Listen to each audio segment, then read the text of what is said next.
Well, Casey, my thoughts on leadership really translate into three areas. One is knowing the mission, the next is knowing the people, and the last is the proper exercise of authority. Regarding mission, you have to know your mission, you have to know it in great detail, what you're trying to achieve. And why that's leadership as well as management is that if your people sense that you don't have a grasp of what you're trying to do, that dampens down their morale and affects their ability to execute and follow your lead. And the next thing is personnel, and that's the biggest area, of course. And the basic thing you're trying to do with your people is to get each one of them working at the highest level of his or her capabilities. And so you have to know them to know what their capabilities are, what that level is you can achieve. And you have to lead them into learning more about their jobs, their qualifications, their advancement and rate. All that's tied into it. And you have to know what their personal problems are and be able to take those into account. I remember a story about one Chief of Naval Operations. When he was Chief of Naval Personnel, he got this message from a fleet commander or one of his subordinates about a sailor who wanted to go home because his wife had a problem, and the guy really wanted to muster him out of the service. And the Chief of Naval Personnel said, no, this fellow's been with us for 17 years. He's a good sailor. His wife's got a problem. Our job is to support him at this point. And I think that's an example of good leadership.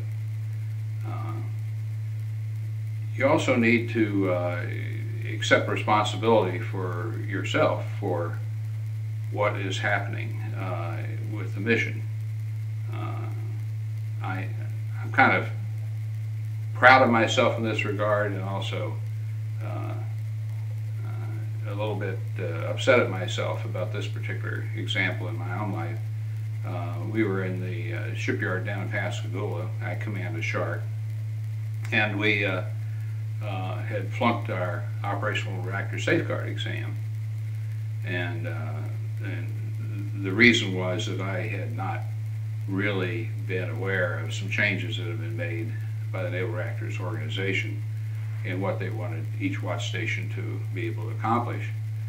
And so when we failed, it was, damaging to us. We've been in the shipyard for 3 years, but I decided, hey, that was my problem, and it was. I had not recognized the problem, and so I got on the 1MC and told the crew, we've got to go work hard the next week or two to be able to take the re-exam, but the problem is my problem. I made the mistake, and I'm going to work with you just as hard as you do to get back on the step.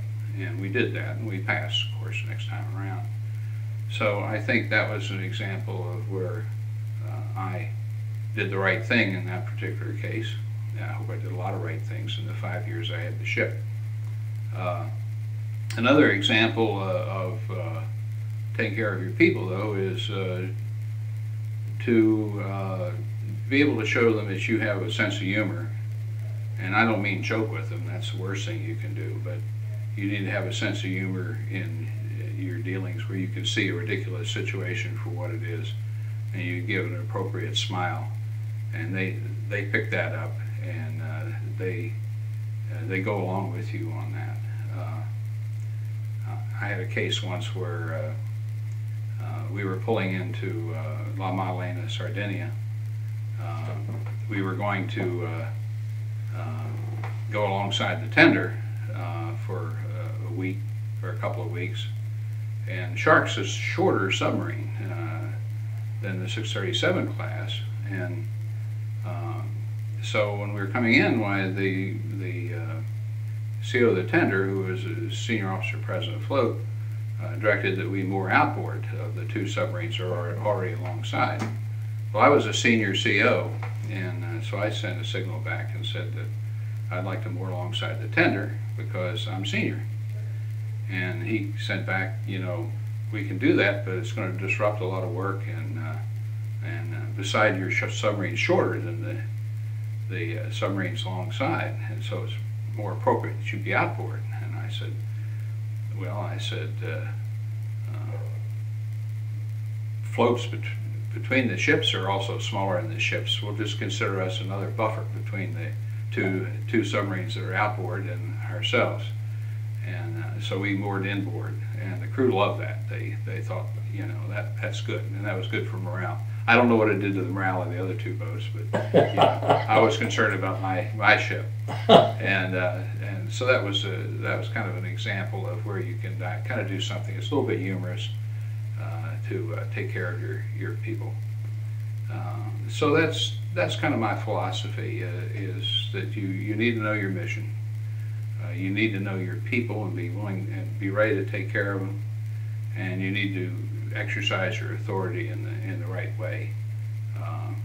I guess the last thing is, don't be a screamer. You know, in submarines with the silent service, the best COs I've seen were ones who were quiet, exercised their authority with great knowledge of what they were doing.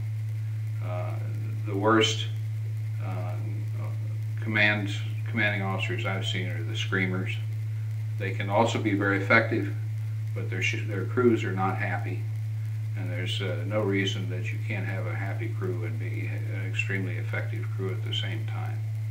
And so that's leadership to me.